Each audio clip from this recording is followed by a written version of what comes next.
الصلاة والسلام عليك يا سيدي يا رسول الله وعلى آلك وأصحابك يا سيدي يا حبيب الله مولاي صل وسلم دائما أبدا على حبيبك خير الخلق كلهم هو الحبيب الذي ترجى شفاعته لكل أمر من الأهوال مقتحم۔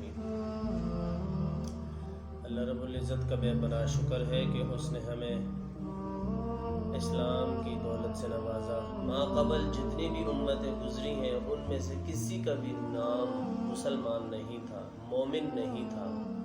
کسی کا نام یہودی تھا تو کسی کا نام عیسائی تھا، کسی کا نام بنی اسرائیل تھا، لیکن یہ شرف اور مقام صرف اللہ رب العزت نے امت محمدیہ کو عطا فرمایا۔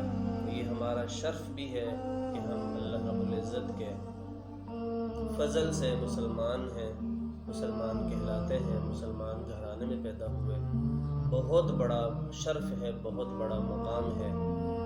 آج جو چیز میں آپ سے ذکر کروں گا اس میں حضور نبی کریم علیہ السلام کا فرمان عالی شان۔ حضور فرماتے ہیں کہ جب کوئی شخص نیند سے بیدار ہوتا ہے تو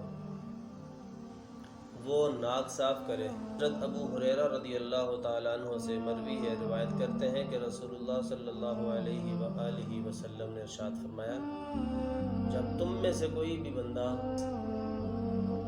نیند سے بیدار ہوتا ہے تو وہ اپنا ناک صاف کرے، کیونکہ حضور نے فرمایا کہ شیطان تمہارے ناک کی ہڈی پر پھانسے پر اپنی رات گزارتا ہے۔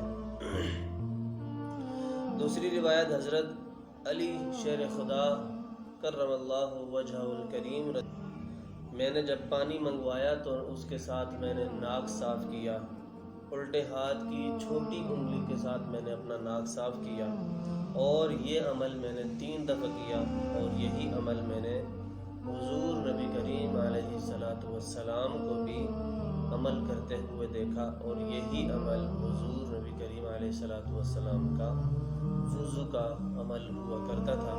اللہ رب العزت ہم سب کا حامی و ناصر ہو۔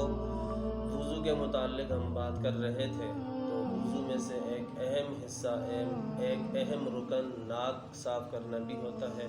یہ ادب کا ایک تقاضا ہے، انسان کرے گا تو اس کی شخصیت میں نکھار پیدا ہوگا۔ اللہ رب العزت ہمیں دین کی سمجھ نصیب فرمائے اور صفائی ستھرائی بھی اپنانے کی، کیونکہ حضور کا فرمان ہے کہ صفائی نصف ایمان ہے، تو ناک صاف کرنا بھی یقیناً صفائی میں سے ایک حصہ بنتا ہے۔ اللہ ہم سب کا حامی و ناصر ہو۔